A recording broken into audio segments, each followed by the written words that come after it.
想喺日本投資房地產，但又唔知點入手。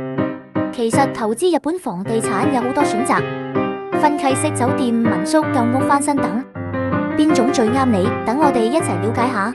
今日我哋介紹下日本分契式酒店。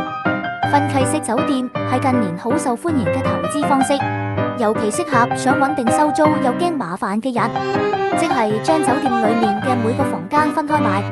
你可以好似買樓一樣擁有其中一間房嘅產權，酒店由專業團隊幫你打理，只需要坐定定收租。而且分契式酒店仲有多個吸引人嘅地方：第一，穩定收益，酒店房間出租率高，租金收入穩定，每個月都有錢落袋。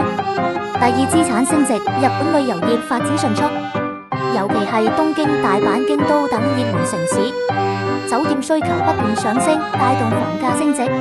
第三，省心省力，有專業團隊負責管理，你唔需要擔心清潔、維修、接待客人，真正實現躺賺。第四，稅務優惠，日本政府對房地產投資有稅務優惠政策，幫你慳更多錢。同埋有好多成功嘅投資案例，一位中小型投資者希望喺大阪揾到穩定回報，係大阪南波區投資咗一間小型分契式酒店。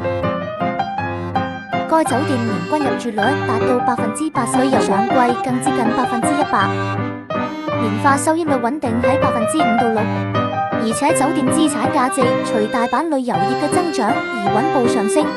分契式酒店為你提供一站式服務，從選房買房到管理，全程幫你搞掂。無論你係新手定係資深投資者，投資分契式酒店都係一個唔錯。